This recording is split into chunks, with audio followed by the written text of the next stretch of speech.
Hello, everyone, and welcome to Inconvenient Intelligence, where we talk about the uncomfortable issues of today. I'm your host, Brian Fuller, here with our intern for the program Connor Clark. and our production team. Katie Nelson. And Dylan S.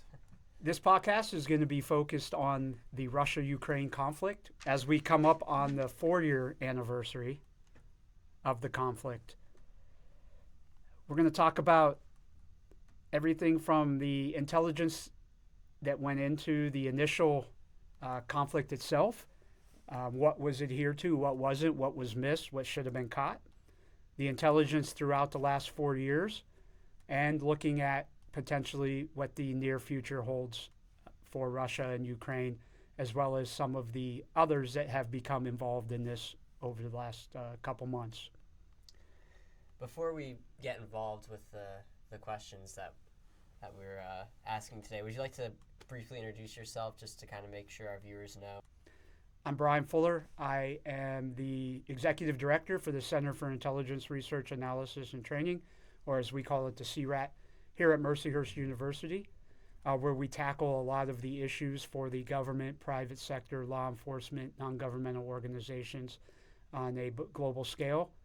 And I'm also an adjunct professor of open source intelligence and managed attribution for our intelligence studies program. Connor, introduce yourself. I'm Connor Clark. I'm a freshman here at Mercyhurst. I'm a part of the intelligence social media team. I'm an intern. Just started this semester. I'm really excited to start with the podcast and getting to know the rest of the intelligence community here at Mercyhurst. And Connor will be our fact checker.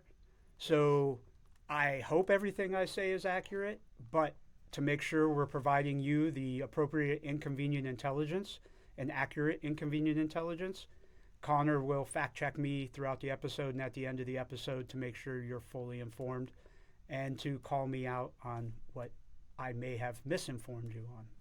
Absolutely. And then we have our wonderful production team. Dylan, if you'd like to introduce yourself. I am a junior. I'm an English and Communications major. I'm currently also an assistant intern here in the media department for the CRAT. It's super fun. And then I'm Katie Nelson. I'm a second-year grad student in the Intel program with a background in criminal justice and forensic science, and I am their podcast producer and graduate assistant. This is the team that will bring you the podcasts over the next 12 to 16 weeks, starting with our first episode today, the Russia-Ukraine conflict. But before we dive into it, I would like to thank our sponsors for this, Mercyhurst University, the School of Communications, the Communications program, as well as our Intelligence Studies program, our Computer Information Science program, and the Office of Strategic Initiatives. Yes, very big thanks. We couldn't do it without you guys. All right, so without further ado, let's get started. The 4-year anniversary of the Russia-Ukraine war, which is obviously a big deal. February 24th is the official day. What do you think that means for everybody in the conflict? Obviously, I feel like it would have a different connotation to different groups. Well, first, no one ever thought it would reach 4 years. If you actually think about it, we need to go back eight to 10 years ago when intelligence was coming out that there were little green men crossing the border into Crimea. When did the little green men actually cross into the border of Crimea? This was March of 2014 when the Russia's special forces took control of the Ukraine peninsula of Crimea, and Putin actually stated that this was part of his efforts to protect Russian citizens' rights as well as the Russian-speaking people in Crimea. After this incursion took place, there was conflict soon broke out between Russian-backed forces in Ukraine. This was in the Crimea region and kind of went on until around 2021 when the United States started actually gathering and taking all of the intelligence that they were gathering into account from 2014 up until 2021. Was going to do something on a much larger scale. They were setting the operational environment for that. Absolutely, yeah. And I've heard many other sources that said that it just got worse progressively throughout those 10 years. Mobilization of troops and things. When do you think the United States government, the United States military really realized that, okay, this might be an issue, if at all, before Russia actually did its invasion of Ukraine on the 24th? I would say that within the first week of Russia, there was intelligence coming through that conventional forces and equipment were being moved across the border, arms. But the inconvenient intelligence at the time would be that Russia thought that Ukraine would just lay down, and within 72-hour period, Russia will have taken Ukraine and overthrown the Ukrainian government. Unfortunately, Russia was misinformed with their intelligence about that, because inconveniently for them, conveniently for the Ukrainians, they had been going through rigorous training with the European command and U.S. forces in training them to be able to stand up and put a conventional force on the ground that could fight against some type of attack in the region. The inconvenient intelligence at the time, though, for Ukraine was, and for really the United States and NATO was, Ukraine had just applied to be a member of NATO and hadn't had a chance, NATO had not had a chance yet to ratify them. So Russia knew this, so Russia invading Ukraine knew it would not trip NATO into an Article 9, I believe it is. You can fact check me on that one. Hello, everyone. It's your fact checker, Connor Clark. I'm going to be giving you all of the fact checks on the inconsistent data and topic points that Brian and I were talking about throughout our podcast. Fact number 1. Article 5 is the article that states that if one NATO country is attacked, all others must follow suit. It is not Article 9. As according to the collective defense in Article 5 on NATO's website, it states that an armed attack against one NATO member shall be considered an attack against them all. Article 9, however, states that the NATO reserves the right to create subsidiaries to actually carry out Articles 5 and 3. So we weren't too far off, but Article 5 is what explicitly states the facts that Brian was talking about throughout the episode. That even the United States thought Russia could take Ukraine. Ukraine may have been the only ones at the time that really thought they could put up a fight and defend their country, and they've shown that over the last 4 years. But unfortunately, the death toll on both sides is closing in on 2 million. Fact number 2 has to do with the death toll in Ukraine and Russia. Brian stated something around 2 million as a combined total of the deaths in Ukraine and Russian forces. However, AP News states that the death toll could be close to 1.8 million, with a projected 2 million death toll by the end of the spring 2026. This is brought by the Strategic and Intelligence Statistic Report, brought to you by the AP News website. And it's hard to tell how much the Russian forces have suffered since the Russia-Ukraine war, because the last time the Ministry of Defense actually brought out a total death on the battlefield was in the September of 2022, so it's been a while. Negotiation, which is what's happening right now in Abu Dhabi. Unfortunately, for our government right now, the United States and the Trump administration, they think they can force Putin somehow into a peace treaty.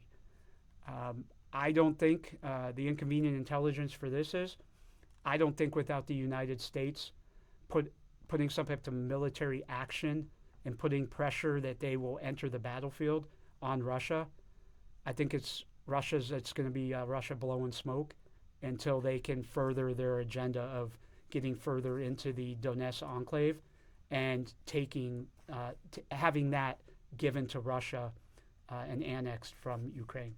Ukrainians have said they're not going to do it.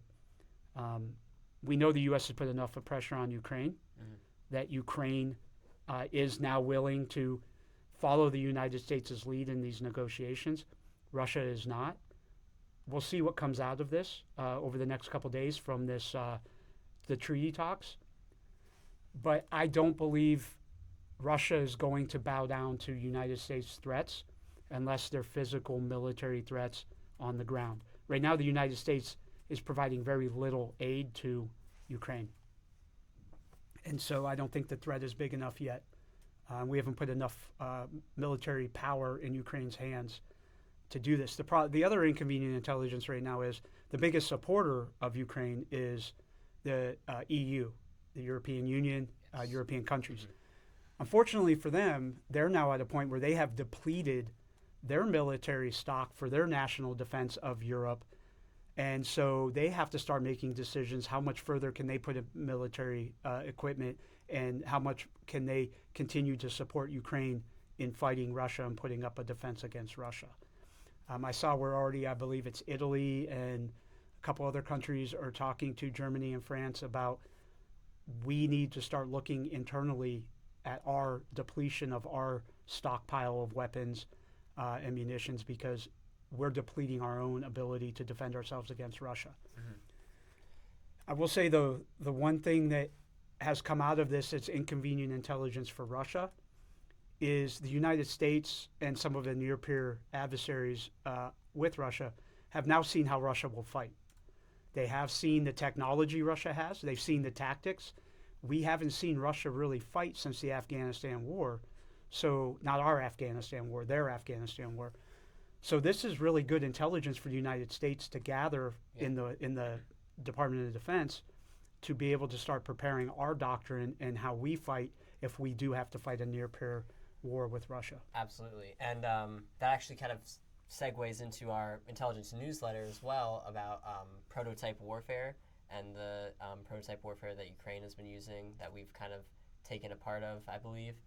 Do you want to talk a little bit about the newsletter and how people can get access to it, or do we want to pass that over to Katie to plug? So we just released our first edition of the intelligence newsletter yesterday for this semester. It will be on the Mercyhurst University website under the Intelligence Department tab, and that's where you can find that. Once again, where can they find that newsletter, and how often will it be coming out? It will be a bi-weekly newsletter, so twice a month, and it will be located on, I believe, mercyhurst.edu/Department of Intelligence. Excellent. So back to our topic at hand. The other thing that we have really seen develop over the last 4 years that I don't believe anybody had real intelligence or understood the capability of utilizing it was the tactics of using drones on the battlefield in what is essentially a hybrid warfare fight of conventional forces and I won't say insurgency, but asymmetric warfare fighting. Seeing how drones can be used, and coming out of this has really been drone swarm technology, right? And once again, it's given us an idea of where that technology stands with Russia, where it stands with some of the countries that have been supporting the Ukraine and providing that equipment, and how it can be implemented and used effectively on the battlefield. That is something I believe neither Russia nor Ukraine, even EU or the US, thought would be as effectively used or seen on the battlefield as it is. So the inconvenient intelligence about that is a new technology, a new type of warfare that can be fought on the battlefield effectively and, quite frankly, pretty cheaply. Because these aren't really collection platforms. They're armed pieces of equipment that are being used to cause as much damage as possible upon explosion or detonation. How specifically, because I've seen some reports of how Russia has used the drone swarm techniques or technology in different techniques than the Ukraine military. Do you know any of the difference of that? Yeah, so you really see that Ukraine doesn't have as accurate of a ability to directly send or directly target with a navigation system with the drone. So they use drone swarm technology, which is launching as many as you can and hoping they hit that target that you're at, that a couple of them will hit that target. Gotcha. Where Russia's been able to use more guided drones with bigger munitions to conduct a larger, more precise attack. So Ukraine is doing a larger swath of attacks, but But what you're looking at is the more precise attacks on the battlefield from Russia because they have a better technology. Does that have to do with, do you think, the type of AI that they're using, or just the technology of the drones in general? I think it's the technology and the drone in general. Okay. If you think about it, a lot of the drone technology for the guidance and the precision of it is intellectual property or critically protected infrastructure for the United States and for some of those EU countries, even India. But what's not is simply arming a drone, right? That's not any type of protected technology. So even though there's support going to Ukraine from the EU, from the United States, we're not giving the best of what we have because we don't want it to get into Russia's hands. We don't want Russia to be able to reverse engineer it for themselves. So the IP or the CPI that's being put into these pieces of equipment are better on the Russian side because Russia's willing to use it. They own it. They're willing to do it. What Ukraine has not produced that level of capability yet, and what they're getting in support from that capability is not at that level either. But they're getting a lot more drones given to them that are armed for doing a wider swath of attacks, Right. or being able to attack less precisely, but with more drones. Yes, hence the swarm technology. So with all of these, with the 4-year anniversary coming up, and peace deal talks from the United States, I know we've already briefly kind of discussed how the rhetoric of the Trump administration as partnered, with Zelensky in Ukraine, how Zelensky's going to go along with President Trump's guidance more so. What do you think Russia's rhetoric towards these peace deals are? Do you think they're looking for a peace deal anytime soon? So it's going one of two ways. From what I've read and in my knowledge of Russia techniques, tactics, how they negotiate, they're continuing to move forward on the battlefield. They're going to take as much of a land grab as they can right now during the negotiations until it comes to a point where they have to stop as part of the negotiations for the negotiations to go through. But they're also positioning themselves that if the negotiations aren't in Russia's favor, everything has to be in Russia's favor. So unfortunately for Ukraine, the inconvenient intelligence on this is they're probably going to have to give up 4 of those regions in the Donetsk region, whether they want to or not, or Russia is going to continue with the attacks and there will be no peace negotiation. I think the U.S. will eventually put pressure on Ukraine to give those up. They'll put pressure on Russia that they will not go any further on the battlefield in attacking the Ukraine. And even after the negotiations are over and the peace deal has been signed, as part of a security shortfall in all of this is the United States the Russians will have to guarantee the no more attacks on Ukraine. They will not go any further. And otherwise, the United States will enter the conflict against Russia and take back that region that they originally negotiated the deal to give to Russia. Interesting. Okay. But the problem Russia, so one of the other things we need to talk about is the inconvenient intelligence for Russia is the economy. So you look at what's happening in Iran right now. That's because of the poor economy, the collapse of their monetary system, their economics, basic food needs, medical needs, jobs, you name it.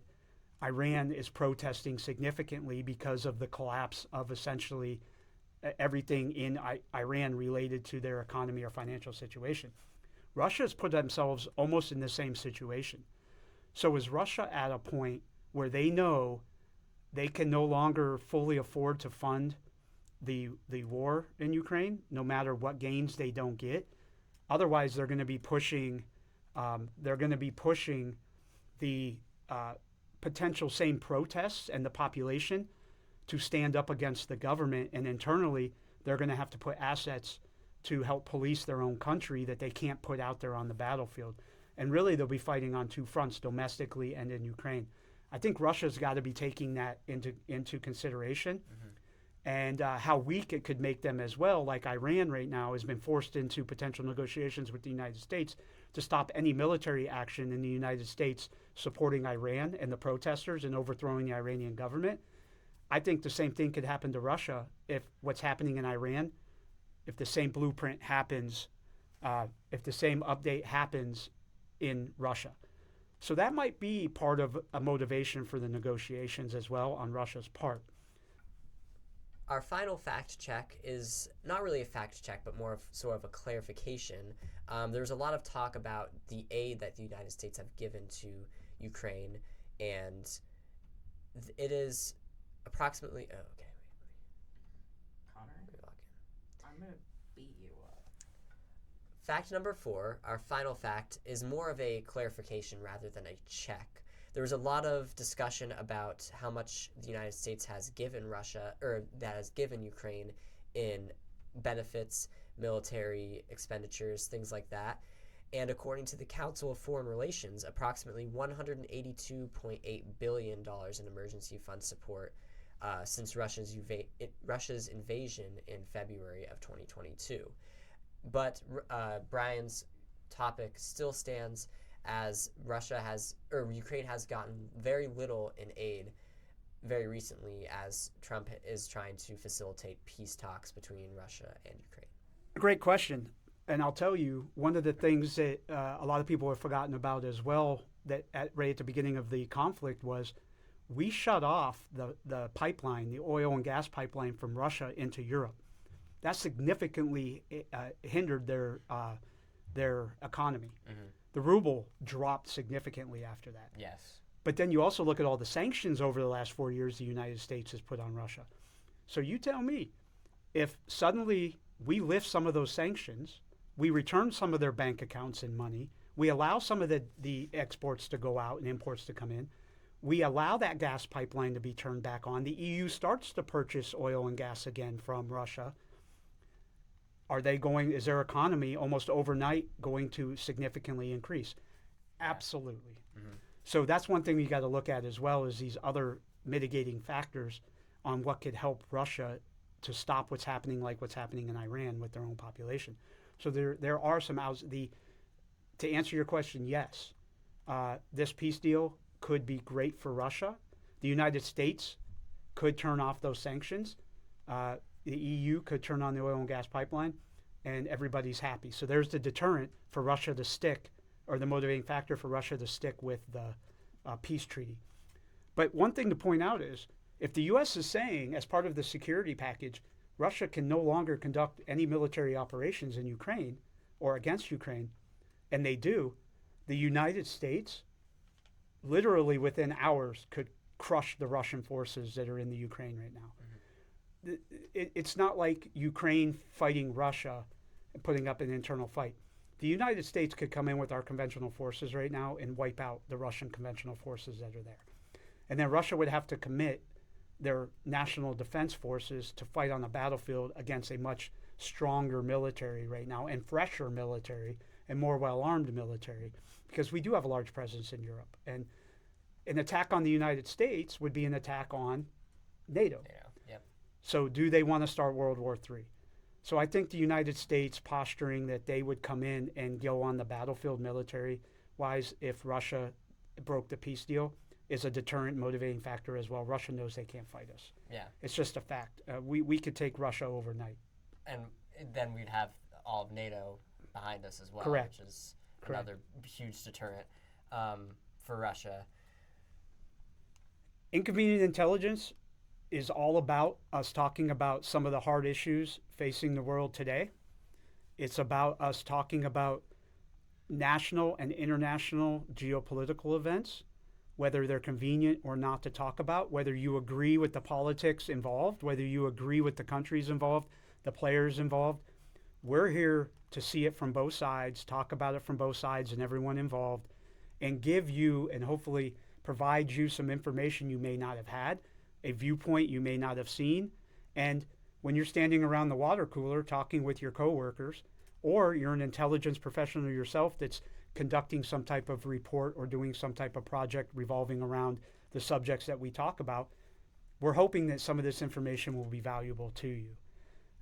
In future podcasts, we will be talking about other events that we are looking at internally within the university in the Intel Studies Department. We are looking at in our Center for Intelligence Research Analysis and Training, or that we know are hot button items that we have inconvenient intelligence about that we have the ability to share. Well, we hope you enjoyed this. Katie, before we go, where will the podcast be able to be located? The podcast will be posted on our YouTube, Spotify, as well as the mucirat.com, our CRAT website. And both of those will be in the links pushed out with this. Excellent. Awesome. I would also like to briefly kind of touch upon how we are also going to be discussing a lot of private sector intelligence issues as well. So it's not just going to be solely based on national security, law enforcement, but as well as some private sector issues. I believe we have February. Who are we having in February? Mosaic? Yeah, so in February, we will have the honor and privilege of having our first guests on the podcast, which will be two significant representatives from Mosaic, the Mosaic Company. And Katie will be posting their bios and who they are, and they're strictly coming. Tony and Casper are coming to talk to us about their global operations center, how they do risk and security in the private sector, how important it is for a global company to have, and the inconvenient intelligence around some of the issues that they are involved in the private sector that you may not think about as a private sector entity that may be of interest to you, as well as talking about how we support them with their global security operations. I'm very honored to have them not only as friends of the university, but as personal friends myself that are experts in the risk and security field. Yes, very excited. So look for that in February. Yes, absolutely. So stay tuned. It's only going to get better from here, right? So thank you guys for watching. We really appreciate it. Definitely turn on your notifications. Keep up with so you don't miss a single update or trailer or episode from us. And we can't wait to see you guys again in late February.